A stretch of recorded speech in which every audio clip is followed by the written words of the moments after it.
உலகம் யாவும் தாமுலா வாக்களும் நிலை பெறுத்தலும் நீங்களும் நீங்கள் அழகிய விளையாட்டு உடையாரவர் அன்னவர்க்கே சரணம் நாங்களே. எனது நண்பர்களே, அன்பர்களே, வணக்கம். நமது சேனலில் இது 7வது பதிவு. இதில் 7ஆம் அறிவு பற்றி சிறு முயற்சி செய்வோம். அறிவதற்கு 7ஆம் அறிவை பற்றி அறிவதற்கு ஒரு முயற்சி செய்வோம். அதற்கு முன் சென்ற பதிவில் விடுபட்ட சில முக்கிய கருத்துக்களை பார்த்துவிடலாம். மரம், செடி, கொடிகளின் இனப்பெருக்கம் என்பது பல வழிகளை இயற்கை தந்துள்ளது. அவைகள் தேனீக்கள் சொல்லிவிட்டேன். வண்டு இனங்கள், பட்டாம்பூச்சிகள், வண்ணத்து பூச்சிகள் மூலமாக, காற்றின் மூலமாக விதைகள் பறந்து சென்று மண்ணில் விழுந்து முளைக்கின்றன. அடுத்து சூரிய வெப்பத்தால் வெடித்து இந்த விதைகள் வெடித்து சிதறியும் இனப்பெருக்கம் செய்கின்றன. அடுத்து நீரின் வழியாக அடித்து சென்றும் மண்ணில் புதைந்து முளைத்து இனப்பெருக்கம் செய்கின்றன. நண்பர்களே, விடுபட்ட ஒரு விஷயத்தை எடுத்தோம். சென்ற பதிவில் விடுபட்ட ஒரு விஷயத்தை எடுத்தோம். அது தொடர்கிறது. எனவே கற்றது கைமண் அளவு என்பதை விட கடுகு அளவு என்பதுதான் உண்மை. அதுவும் சென்ற பதிவை ஒரு நாள் விடியற்காலை 4 மணிக்கு பதிவு செய்தேன். அமைதியான நேரம். எங்கே எனது வாய்ஸ் பக்கத்து வீட்டுக்காரருக்கு கேட்டு நமக்கு தான் இவன் அட்வைஸ் பண்ணுறான் என்று நினைத்து என்னிடம் சண்டைக்கு வந்துவிட்டால் என்ன செய்வது என்று பயந்து எனது வாய்ஸ் பிச்சை கொஞ்சம் குறைத்தேன். எனவே ஆடியோ கொஞ்சம் டல்லு. அதேபோல் ஆடியோ டல்லு, அதேபோல் அப்லோட் ஆவது நேரம் ஆகுதே என்று கண்டென்ட்டையும் கொஞ்சம் குறைத்து சரியாக வரவில்லை. எனவே நாம் இந்த உலகிற்கு சொல்ல வருவதை உரக்கச் சொல்வோம். இந்த உலகம் நமக்காக சொல்வதை மௌனமாக கேட்போம் என்று கூறி பதிவை தொடர்கிறேன்.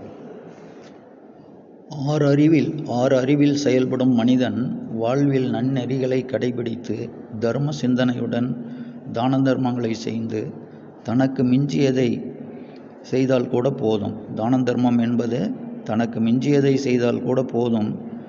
எங்கே 100 கோடி கிடைத்தும் தன்னிறைவு அடையாத போது தான தர்மம் எங்கே செய்வது என்கிறீர்களா? அப்படிப்பட்ட மனிதர்களை ஒதுக்கிவிடலாம். அவர்களெல்லாம் வெளிச்சத்தில் இருந்து இருட்டிற்கு செல்பவர்கள். நாம் ரத்தன் டாட்டா போன்றவர்களை எடுத்துக்கொள்வோம். ஏன், நமது கோயம்புத்தூரில் இயங்கும் சாந்தி ட்ரஸ்ட் தெய்வ திரு சுப்பிரமணியம் ஐயா போன்றவர்களை எடுத்துக்கொள்வோம். அவர் இறைவனடி சேர்ந்து விட்டார். அவருடைய ஆத்ம சக்தி நடத்தும் அற்புதங்களை அந்த இடத்திற்கு சென்று பார்த்தால்தான் நம்மால் உணர முடியும். இப்படி உதாரணங்களை அடுக்கிக் கொண்டே போகலாம். இந்த பதிவின் நேரம் நீண்டுவிடும் என்பதால் 7ஆம் அறிவை பற்றி அறிய முற்படுவோம். நண்பர்களே, காவியை கட்டிக்கொண்டு புலித்தோலை போர்த்தி கொண்டு சிவபெருமான் தோற்றத்தில் காட்சி தருவதால் யாரும் இறைநிலையை அடைய முடியாது. வாழ்வே தவம், தவமே வாழ்வு என்ற பக்குவத்தை முதலில் அடைய வேண்டும். அடுத்து 7ஆம் நிலையை தொடலாம். 6ஆம் நிலையில் இருந்து 7வது நிலையை எட்ட இடையில் நிறைய பரிசோதனைகள் உள்ளன. வாழ்க்கை சக்கரம் என்பது சக்திகளம், சுழன்று கொண்டே இருக்கும். இக வாழ்க்கை, நாமும் ஓடிக்கொண்டே இருப்போம். இந்த சுழற்சிக்கு ஒரு நிலையான மையம் உண்டு. அதுதான் சிவநிலை. எனவே சுழலும் இந்த சக்தி களத்தை கடந்து பற்றற்ற நிலையில் மையத்தை அடைய வேண்டும். சக்தி களத்தில் பிறப்பு, பசி, வளர்ப்பு, ஆசை, இன்பம், நோய், துன்பம், உறவுகள், மரணம் என்ற நிலையை கடந்தாக வேண்டும். இதை கடப்பதற்கு முதலில் அறிவு தெளிவு வேண்டும்.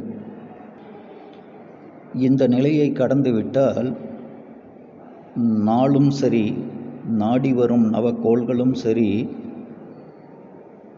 தீங்கு ஏதும் செய்யாமல் அவர்களை வாழ்த்தி விட்டு சென்றுவிடும். வாழ்த்தி வணங்கிவிடும். தெளிவான அறிவுதான் முதல் படி. வாளறிவன் என்று இறைவனை நமது வள்ளுவ பெருந்தகை குறிப்பிடுவார். எனவே தூய அறிவு முதல் நிலை, தூய்மையான தேகம் அடுத்த நிலை.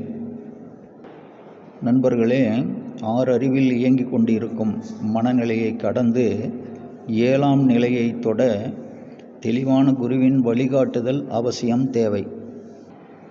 அவர்களிடத்தில் மந்திர உபதேசங்கள் வாங்கி கொண்டு அதன் பிறகு மந்திர உபநிடதங்கள், தியானம், தவம் என்பதை தொடர்ந்து செய்ய வேண்டும். உதாரணத்திற்கு ஓம் என்ற மந்திரத்தை கொண்டு மனதை பக்குவப்படுத்த வேண்டும்.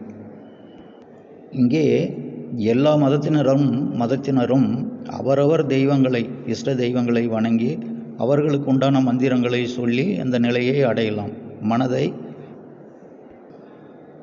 நண்பர்களே, இந்த குருவை தேடி போய் எங்கேயாவது போலி சாமியார்களிடம் சிக்கிவிடாதீர்கள். தெளிவான குரு வேண்டும். சரிங்களா? மனதை அடக்க நினைத்தால் அது இன்னும் வேகமாக ஆட்டம் போடும். எனவே மனதை அடக்க நினைக்காமல் மனதின் எண்ண ஓட்டத்தை இறைவன் பக்கம் மடை திருப்ப வேண்டும். இறைவன் பக்கம் மடை திருப்ப வேண்டும். தண்ணீர் பாய்வது எப்படி மடை திருப்பிவிட்டு காய்ந்த பூமிக்கு செழிப்பூட்டுகிறோமோ அதுபோல இதை செய்ய தொடங்கியவுடன் ஏக இறைவனின் பார்வை உங்கள் மீது படும். நம் மனதை இறைவன் பக்கம் மடை திருப்பியவுடன் ஏக இறைவனின் பார்வை உங்கள் மீது படும். அடுத்து பாடம் ஆரம்பிக்கும். கடவுள் சிலபஸ்.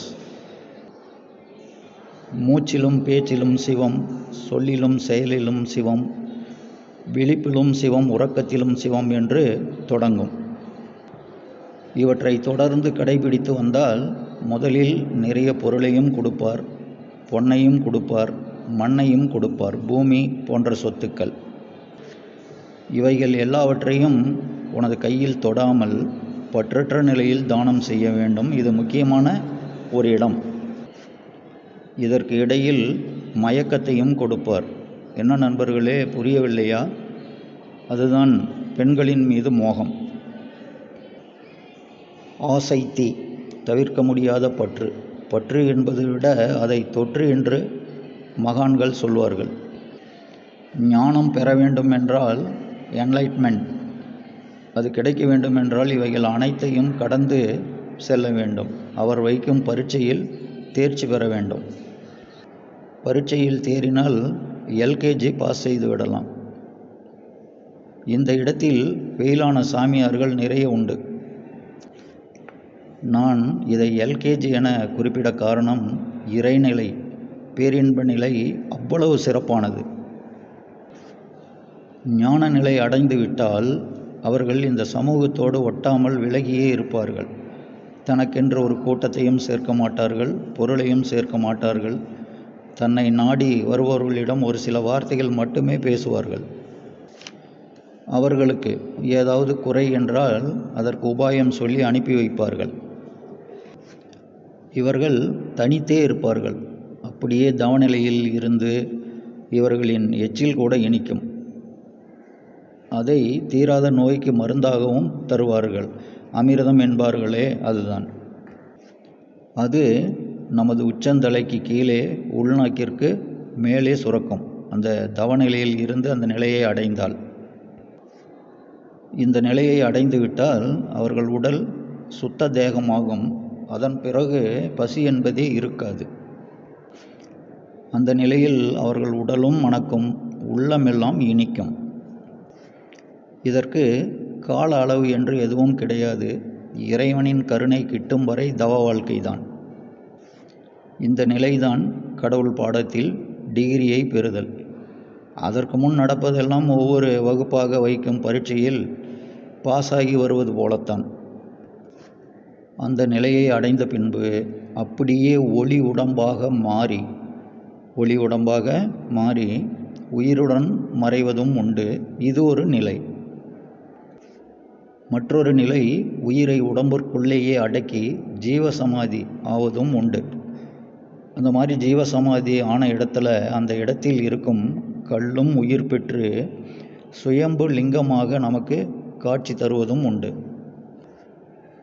அப்படிப்பட்ட இடங்களில் சிவாலயம் கட்டி நாம் காலம் காலமாக வழிபட்டும் வருகிறோம்.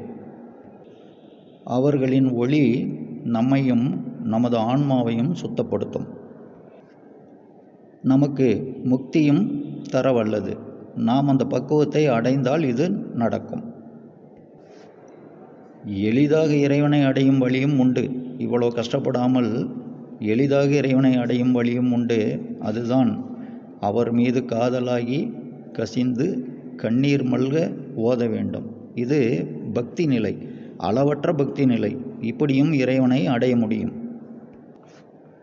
என்ன நண்பர்களே, கடவுள் பாடத்தை அவ்வளவு எளிதாக முடிக்க முடியாது, படிக்கவும் முடியாது. எல்லாவற்றுக்கும் அவன் அருள் வேண்டும். சரி நண்பர்களே, கடவுள் எங்கே இருக்கிறார்?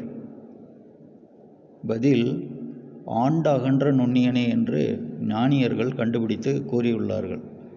இந்த அண்டத்தை போல் விரிந்தும் இருக்கிறார், அணுவுக்குள் அணுவாக மிக நுட்பமாகவும் இருக்கிறார் என்பது இதன் பொருள். இறைவனை ஜோதியனே, துன் இருளே என்றும் மகான்கள் அறிந்து உள்ளார்கள். இறைவன் ஒளியாகவும் இருக்கிறார், அருட்பெருஞ்சோதியாக. துன் இருளே, பார்த்தாலே நடுங்கும் இருளாகவும் இருக்கிறார் என்பது இதன் பொருள். நண்பர்களே, திரும்ப ஆரம்பித்தால் இந்த பதிவை முடிக்க முடியாது. எனவே இந்த பதிவை காணும் எனது நண்பர்களுக்கு வாழ்த்து கூறி ஏக இறைவனை வணங்கி அவன் அருள் பெற்று இந்த பதிவை நிறைவு செய்கிறேன். இந்த பதிவு பிடித்திருந்தால் லைக் பண்ணுங்கள், நண்பர்களுக்கு ஷேர் பண்ணுங்கள், மறக்காமல் சேனலை சப்ஸ்கிரைப் பண்ணுங்கள். மீண்டும் அடுத்த பதிவில் சந்திக்கும் வரை நன்றி கூறி விடைபெறுகிறேன். நன்றி.